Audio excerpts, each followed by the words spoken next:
Wasabi wallet. Unfairly private. What's up, everyone? I'm Ben with the BTC Sessions, and this is your daily session. Hodl that Bitcoin. Before we jump into the news, of course, shout out to sponsors of the show, LEDN.io. This is where you can use your Bitcoin for a variety of different services. They've, of course, got their Bitcoin savings accounts where you can earn Bitcoin on your Bitcoin paid in Bitcoin, so you can get interest on your Bitcoin. They've got Bitcoin-backed loans where you can use your Bitcoin as collateral to secure a Canadian or US dollar loan. So if you're in a pinch and you need dollars and you don't want to sell your Bitcoin, if you think it's a bad time, this could be an option for you. And then finally, for you Bitcoin bulls out there, there's the B2X offering where you can get double the exposure to the price fluctuations of Bitcoin.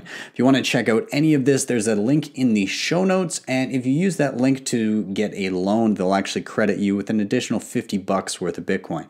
Secondly, we have Rise Wallet. This is a physical Bitcoin gift card that you can give to anybody. Super easy. You pick it up at a store near you, you gift it to somebody. On the back of the card, they're instructed to download a paired app, at which point they can scratch and scan a code on the back of the card. When they do that, it creates them a brand new Bitcoin wallet on their phone and then sends them an on-chain transaction for the face value of the card. I love these things. They're super easy, super idiot proof, and I think really great for onboarding new users to Bitcoin. So go ahead, check them out over at risewallet.com. There's a little button in the top right that says locations, and you can check out where you can pick one up. Now, they are only in Canada right now, but keep an eye out because they are looking at expanding. And with that, let's dive into the news. So a lot of drama over the weekend on, I guess you could say, on Bitcoin Twitter, but kind of in the whole like Bitcoin universe. Reason being is because there was the unconfiscatable, there was an event called Unconfiscatable in Vegas over the weekend, hosted by Tone Vase, and a lot of great Bitcoiners were there. One of them was American Hodl. So if you don't follow him on Twitter, I mean, he's had a million different accounts because he keeps on getting banned. But regardless, he was there. There's a ton of other great people there. And one OG Bitcoiner that was there was Trace Mayer. And American Hodl got to meet Trace Mayer for the first time. Now, what ended up happening kind of stirred up a lot of people. And what happened was Trace Mayer, unfortunately, he's been kind of standing against the idea of coinjoin and privacy measures on secondary layers or using different tools to achieve privacy in Bitcoin, worrying about regulatory measures that could come down on them and the idea of Bitcoin taint, which is kind of a flawed idea in itself, but he's been pushing back against the idea of coinjoin, and some people thought that was kind of funny, some other people kind of pushed back, but by and large, most people kind of respected his opinion about it, or at least, didn't find it weird for him to have that opinion, and that they thought it was just, we don't agree on this, but that's fine. But at the conference, what ended up happening is he started slipping people these pieces of paper that was pumping a coin called Mimblewimble coin, which is a privacy coin which had a large pre-mine and which potentially he owns quite a bit of. And it didn't take long for people to start to call him out on that, but the first one to do that was American Hodl, and he put up a post on and now a different Twitter account because that one got banned, but he basically said, like, hey, I met one of my heroes and I was super disappointed when he gave me this piece of paper, and it was basically just a crumpled up sheet that was again pumping this coin, saying that it was going to be better than Bitcoin, that it was good money, and that it didn't have the problems of fungibility that Bitcoin is experiencing if you don't use privacy tools. And he put that out on Twitter, and then a lot of people ended up corroborating that story. Giacomo Zucco is one of them, a bunch of people, and I've found this tough to kind of take in too, that somebody would fearmonger around tools that allow for privacy on Bitcoin, but then be secretly shilling something that is a solution to the problem that they're presenting to other people. Yeah, it's a tough one because Trace has been around for so long, and I think a lot of people weren't super enthused to hear that somebody that has been around and done so much for Bitcoin in the past would be secretly kind of encouraging people to buy something that is less than ideal. Now, people have since pointed out, well, this isn't the first time that Trace has shilled something else. You know, he was pumping PivX back in the day. He was pumping a bunch of other things. People didn't really seem to care. But now, I think a lot of people have become hardened. There's been a lot of people in Bitcoin where they've kind of gone the route of being chain agnostic and maybe pumping things that aren't as much worth people's time and money and potentially are designed to separate you from your Bitcoin. And yeah, the response to this was very, very, I don't even know the word for it. It was pretty intense, and a lot of people were very riled up over it. So my stance on the privacy aspect of it is, if you're trying to shill a coin that has privacy baked into it because you're worried that coinjoin and privacy measures on Bitcoin will be made illegal, then in what world does that privacy coin also then not be swept up in that regulatory purge? In the end, I don't think it will matter what regulations happen for privacy in Bitcoin, because the heuristics used to track on-chain transactions and try and draw connections between people and coins are already broken, but they're being further broken by these tools, and these tools are very difficult to crack down upon.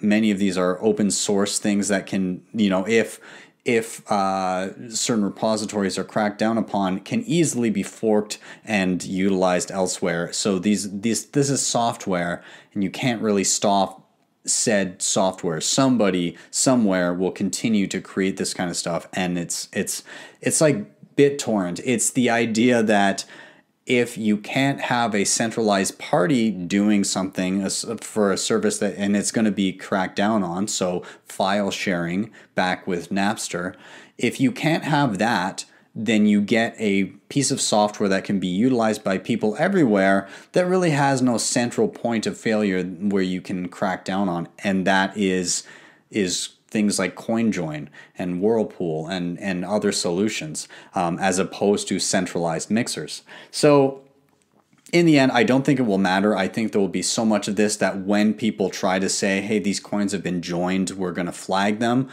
it's trivial to add hops between a coin join and the destination address where you're sending it. And if you add hops there and then they keep on checking further back in the chain to see, well, how long ago was that coin join?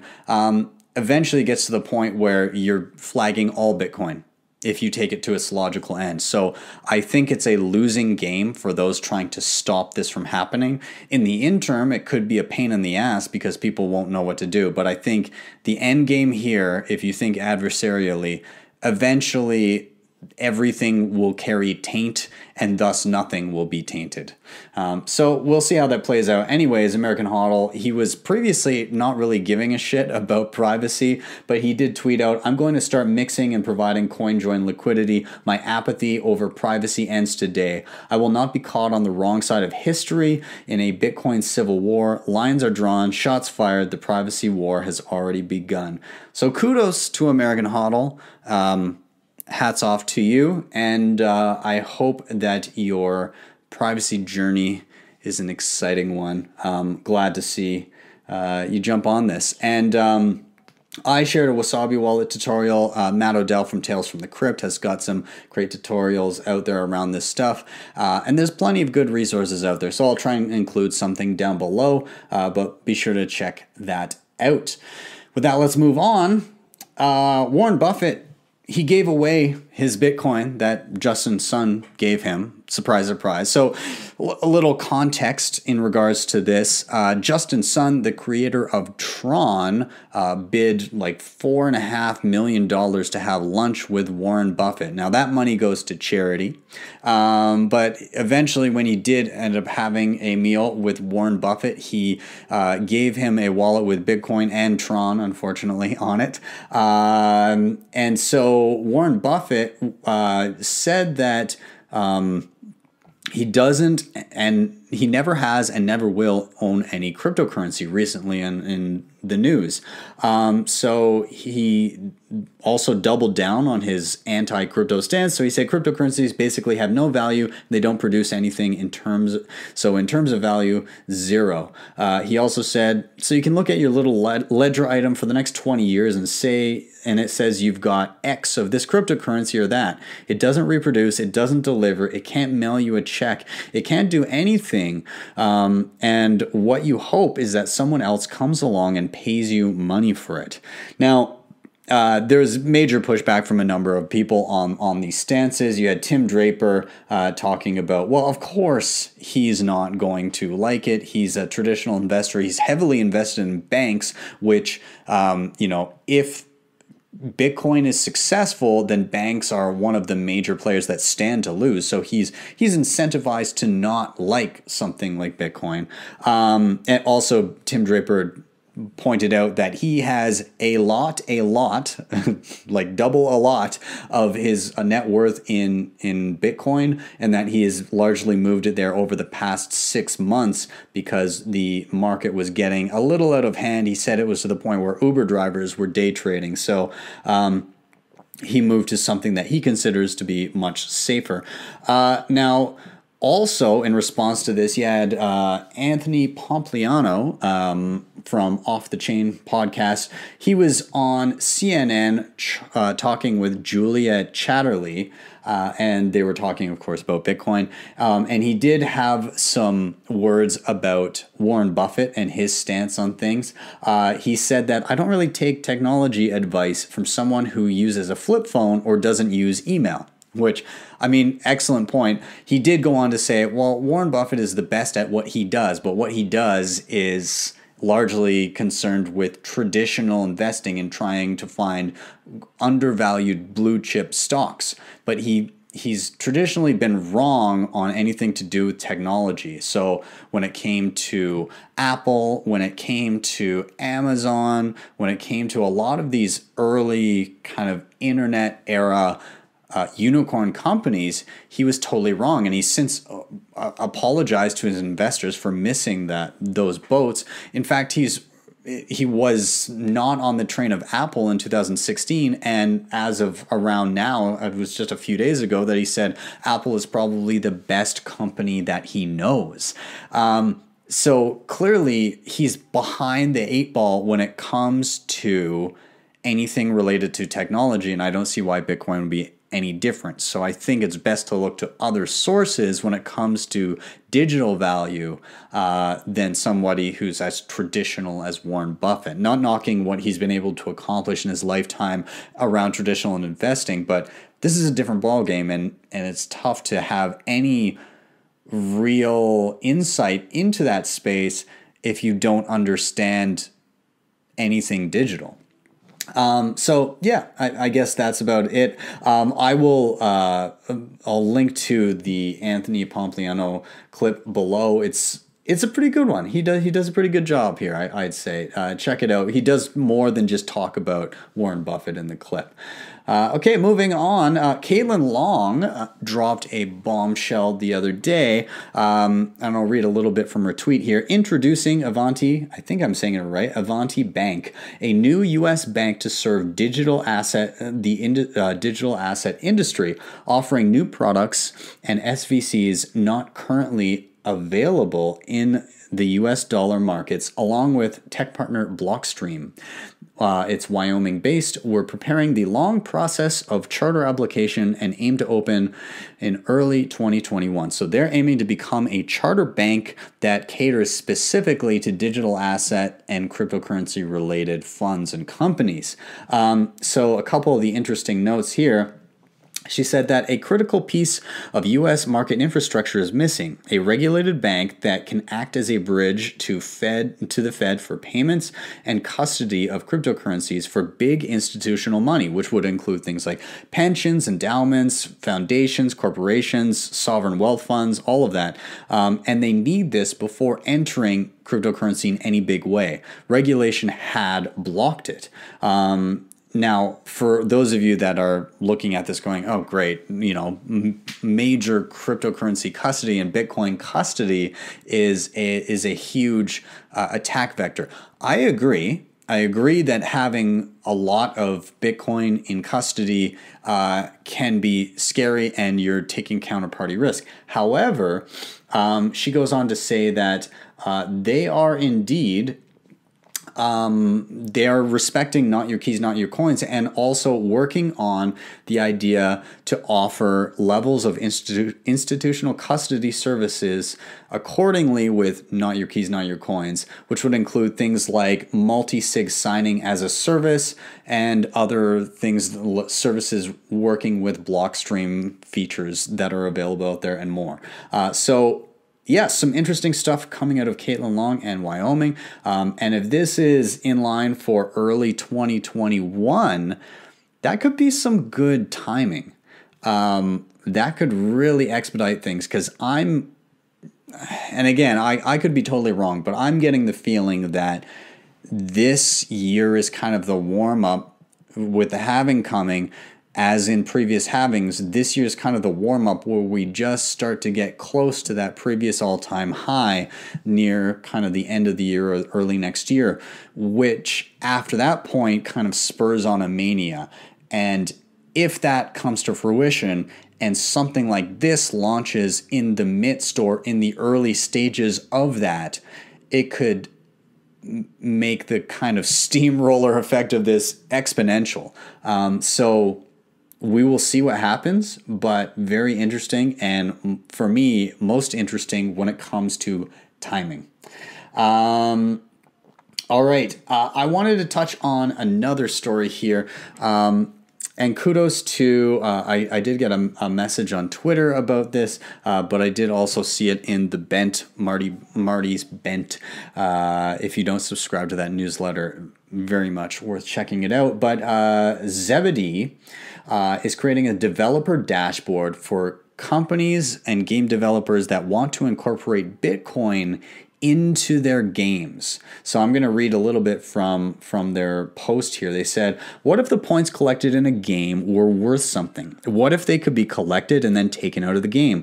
What if they could be given to someone else and have universal value? What if value and rewards were digital and programmable in the same way that all your other game developer tools are? Our Unity SDK opens up a new dimension of creativity and monetization capabilities by enabling value flows within the gameplay itself. We do this by building on the Internet of Money, the global network of Bitcoin. Zebedee takes care of the heavy lifting for you and does away with any complex parts of the system, letting you focus 100% of your time in building the best games and gaming experiences with no need for prior knowledge of Bitcoin. Our developer tools and SDKs aim to simplify away all of the operational complexity of building games that integrate Bitcoin, and our developer dashboard is simple and intuitive interface which allows you to manage your game integrations and analyze transaction activity. They got some breakdowns of how it'll work here, and you can sign up for developer dashboard access. So I think that the idea of having in-game rewards that are actually just Satoshis are fantastic, because it drives a whole new digital economy around that kind of stuff, and it exposes people, namely gamers, that typically may not have checked out something like Bitcoin to it, and they may not even realize they're using it until they see that they can take the money out of game, and then they start interacting with Bitcoin in the real world.